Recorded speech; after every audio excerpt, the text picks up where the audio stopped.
नमस्ते भाई साहब। नमस्ते। बैठ जाए भाई साहब यहाँ पे। बैठिए बिल्कुल। धन्यवाद भाई साहब। सर क्या आप ईसाई हैं? जी हाँ। ये तो बहुत अच्छा हुआ, ईसाई लोगों में तो मुझे बड़ी रुचि है। Thank you. मैं कई दिनों से आपके धर्म के बारे में सोच रहा था, यदि आप कुछ बताएं तो हमें भी कुछ जानकारी हो। हाँ बिल्कुल। ईसाई धर्म महान धर्म है जो विश्व के बहुत से देशों में फैला हुआ है, जो लगभग सभी धनाढ्य देशों में यही धर्म प्रचलित है, जिसका आधार ग्रंथ बाइबल है। और इसी ग्रंथ के आधार पर हम परमात्मा को याद करते हैं, चर्च जाते हैं और हिंदू लोगों की तरह अलग अलग देवी देवताओं की पूजा नहीं करते। अच्छा जी, ये तो बहुत खूब बताया आपने। पर एक बात और बताइए कि ईसाई लोग जो मांस खाते हैं, क्या इससे आपकी भक्ति बाधक नहीं? क्या इससे आपकी भक्ति पर कोई प्रभाव नहीं पड़ता? नहीं, ऐसा कुछ नहीं, आप जो चाहे खा सकते हैं। माफी चाहूंगा भाई, पर मैंने एक बार एक संत का सत्संग सुना था। वो तो बाइबल के उत्पत्ति ग्रंथ में परमात्मा को साकार बता रहे थे। वे बाइबल में दिखा रहे थे कि परमात्मा ने नर नारी करके अपने स्वरूप अनुसार मानव का सर्जन किया। तो फिर आपकी निराकार वाली बात मेरे गले नहीं उतरी। और रही बात मांस खाने की, तो ये घोर पाप है। बाइबल के उत्पत्ति ग्रंथ में मनुष्य के आहार बताए हैं, उसमें मांस का कहीं भी जिक्र नहीं है। केवल बीज वाले पौधे व फलदार वृक्ष ही मानव के आहार बताए हैं। और क्या आप लोग फिर मांस खा के बाइबल का अपमान नहीं कर रहे? मैंने तो जैसा लोगों से सुना वैसा ही मान लिया और वैसा ही आपको बता दिया। मुझे बाइबल के बारे में ज्यादा जानकारी नहीं है। और क्या आप मुझे संत का नाम बता सकते हैं? नाम ही नहीं, मैं आपको वीडियो भी दिखा सकता हूँ। एक सेकंड, मेरे फोन में सेव है, ये देखिए। अब उसने परमात्मा ने मनुष्यों को अपने जैसा ही रचा, तो कैसा है भगवान? साकार है, नर आकार है, सह शरीर है। ये देखिएगा, ये पवित्र बाइबल। अब इसकी उत्पत्ति पर आते हैं बिल्कुल स्टार्ट से ही। ये है जेनेसिस, यानी उत्पत्ति आरंभ होती है। आदि में परमेश्वर ने आकाश और पृथ्वी की सृष्टि की, यानी ये बहुत सिंपल उसमें लिख रखा है। इस प्रकार पहला दिन हो गया, यानी सांझ हुई, भोर हुआ, इस प्रकार पहला दिन हो गया। फिर तो परमेश्वर ने उस मंत्र कर प्रकाश का सांझ हुई, फिर भोर हुआ, इस प्रकार दूसरा दिन हो गया। सांझ हुई, भोर हुई, फिर तीसरा दिन हो गया। इनमें कुछ रचनाएं की परमात्मा ने। फिर देखो, अब 4 पृष्ठ पे पढ़ रहे हम। सांझ हुई, फिर भोर हुआ, चौथा दिन हो गया। अब फिर हम यहाँ आगे 5 पृष्ठ पे जिन उत्पत्ति पढ़ रहे हैं, जेनेसिस। ये सांझ हुई, फिर भोर हुआ, 5वां दिन हो गया। अब हम 6ठे दिन में आएंगे। फिर परमेश्वर ने कहा, हम मनुष्य को अपने स्वरूप के अनुसार अपनी समानता में बनाए, और वे समुद्र की मछलियों और आकाश के पक्षियों और घरेलू पशुओं और सारी पृथ्वी पर और सब रेंगने वाले जंतुओं पर जो पृथ्वी पर रेंगते अधिकार रखे। यानी उनसे समझदार हो, खावे नहीं उनको कि देश का अर्थ कोई गलत लगा बैठे। फिर कहते, तब परमेश्वर ने मनुष्य को अपने स्वरूप के अनुसार उत्पन्न किया। अपने स्वरूप के अनुसार परमेश्वर ने उसको उत्पन्न किया, नर और नारी करके उसने मनुष्यों की सृष्टि की। तो पुण्यात्माओं, कैसा है भगवान? नर आकार, हमारे जैसा। अब उसने परमात्मा ने मनुष्यों को अपने जैसा ही रचा, तो कैसा है भगवान? साकार है, नर आकार है, सह शरीर है। उसका नाम कबीर है, ये आगे सिद्ध करेंगे। और पुण्यात्माओं, पूरा विश्व ही भ्रमित है। पवित्र बाइबल की स्टडी करने वाले सभी ईसाई मानते परमात्मा गॉड इज फॉर्मलेस। बाइबल क्या कहता है? वो साकार है।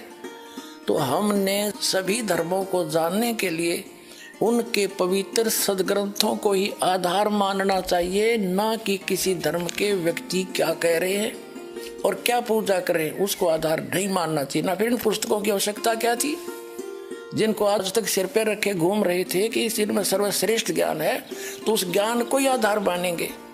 और इस दास के अतिरिक्त विश्व में आज तक इसको कोई क्लियर नहीं कर सका। और दास के कोई इसमें ये ना समझना कोई अभिमान कर रहा हूँ, ये ना समझना कि दास अभिमान कर रहा है। ये परमात्मा अल्लाह अकबर, उस अल्लाह कबीर की दया है। इस दास को उस परमेश्वर ने भेजा है इस काम के लिए। अब ये भी स्पष्ट करते हैं कि जिसने सब सृष्टि की रचना की, जिस अल्लाह अकबर ने जिस अल्लाह कबीर ने, जिस कंप्लीट गॉड ने, उसने किसी को भी मांस खाने का आदेश नहीं दिया, ना एनिमल्स को, ना बर्ड्स को और ना मैन को, किसी को नहीं। देखो पवित्र बाइबल पढ़ रहे हैं, उत्पत्ति ग्रंथ। फिर परमेश्वर ने कहा, हम मनुष्य को अपने स्वरूप के अनुसार अपनी समानता बनाएं और वे समुद्र की मछलियों और आकाश के पक्षियों और घरेलू पशुओं और सारी पृथ्वी पर और सब रेंगने वाले जंतुओं पर जो पृथ्वी पर रेंगते हैं अधिकार रखे। 27 में कहा कि तब परमेश्वर ने मनुष्य को अपने स्वरूप के अनुसार उत्पन्न किया। अपने ही स्वरूप के अनुसार परमेश्वर ने उसको उत्पन्न किया, नर और नारी करके उसने मनुष्यों की सृष्टि की। हो गया सिद्ध। God is in man form, परमात्मा मनुष्य आकार है। तो पुण्यात्मा अब आगे ये देखते हैं कि उस परमात्मा ने किसी को भी मांस खाने का आदेश नहीं दिया। देखो ये पढ़ लिया हमने 28 में। और परमेश्वर ने उनको आशीष दी और उनसे कहा, फूलो फलो और पृथ्वी पर भर जाओ और उसको अपने वश में कर लो, यानी पूरी पृथ्वी पर फैल जाओ, और समुद्र की मछलियों और आकाश के पक्षियों और पृथ्वी पर रेंगने वाले सब जंतुओं पर अधिकार रखो। अब जैसे अधिकार रखने का मतलब ये नहीं न मार के खा ले। जैसे जंगल से गाय लाए, हम पहले भैंस लाए, उनका दूध पीते तो दूध पियो, मांस क्यों खाओ? गोश्त खाना कोई अच्छी बात है? और देखो परमात्मा का आदेश नहीं है ये, पूर्ण परमात्मा का अल्लाह अकबर का आदेश नहीं है। देखिएगा अधिकार को। फिर परमेश्वर ने उनसे कहा, सुनो, जितने बीज वाले छोटे छोटे पेड़ हैं सारी पृथ्वी के ऊपर हैं, और जितने वृक्षों में बीज वाले फल होते हैं वे सब मैंने तुमको दिए हैं। वे तुम्हारे भोजन के लिए हैं। किसके लिए? मनुष्यों के लिए। ठीक। अब पशु पक्षियों के लिए देखो, ये 29 नंबर श्लोक हमने पढ़ा है, आयत 29। अब 30 में क्या कहा भगवान ने, अल्लाह अकबर ने, तो जितने पृथ्वी के पशु और आकाश के पक्षी और पृथ्वी पर रेंगने वाले जंतु हैं जिनमें जीवन का प्राण है, उन सब के खाने के लिए मैंने सब हरे हरे छोटे पेड़ दिए। और वैसा ही हो गया। तब परमेश्वर ने जो कुछ बनाया था सबको देखा तो क्या देखा कि वह बहुत ही अच्छा है। सांझ हुई फिर भोर हुआ, इस प्रकार 6वां दिन हो गया। यूं आकाश और पृथ्वी और उनकी सारी सेना का बनाना समाप्त हो गया और परमेश्वर ने अपना काम जिसे वह करता था 7वें दिन समाप्त किया। और उसने अपने किए हुए सारे काम से 7वें दिन विश्राम किया। और परमेश्वर ने 7वें दिन को आशीष दी और पवित्र ठहराया, क्योंकि उसमें उसने सृष्टि की रचना के अपने सारे काम से विश्राम लिया। तो पुण्यात्माओं, इससे स्पष्ट हो गया कि मांस खाने का आदेश किसी भी प्राणी को नहीं है। अब यहाँ समस्या पैदा कर देंगे ये अज्ञानी आपके सामने के शेर और जितने भी ये पशु हैं, हिंसक पशु जिनको मांसाहारी मानते हैं, तो ये इनको भगवान ने ऐसे पंजे दिए हैं, नुकीले दांत दिए हैं, तो ये तो एक मांस खाने के लिए दिए नहीं। पुण्यात्माओं, ऐसे प्रमाण आपको दिखाएंगे कि ऐसे महापुरुष हुए हैं जिन्होंने शेरों को आशीर दे दिया, सिंह को, लायंस को। उन्होंने जीवन भर मांस नहीं खाया और बिल्कुल घास फूस खा करके, जैसे इनके पंजे किस लिए दिए हैं कि जैसे कीकर देखी होगी बबूल आपने, उसका ऐसा मोटा मोटा गोंद निकल जाता। पहले बहुत मजबूत तगड़ी तगड़ी कीकर होती थी, इतना इतना उनका गोंद लग जाता है और बहुत वो पौष्टिक होता है। ऐसे ही कुछ ऐसे पेड़ होते हैं जिनके अंदर बहुत अच्छा गुद्दा निकलता है, उनको पाड़ पाड़ कर ये खाते थे। तो इनको मांस खाने का अधिकार नहीं था, किसी को भी आदेश नहीं, और ना खाते थे प्रारंभ में, मांसाहारी प्राणी नहीं थे। तो फिर क्या हुआ, जैसे अब हम देखते हैं पवित्र हिंदू धर्म के अनुयायी पवित्र मुसलमानों को बुरा क्यों कहते थे? कि वो मांस खाते हैं, इसलिए बुरा मानते थे कि वो मांस खाते हैं। और सिख धर्म के अंदर 10 महापुरुष हुए हैं। उन 10 महापुरुषों ने कभी मांस छुआ तक नहीं, शराब कभी छुई तक नहीं, तम्बाकू सेवन किया नहीं। और ये तो सबसे पीछे चला हुआ धर्म है सिख धर्म। इसके अंदर कितनी बिजली गिर गई इतनी जल्दी।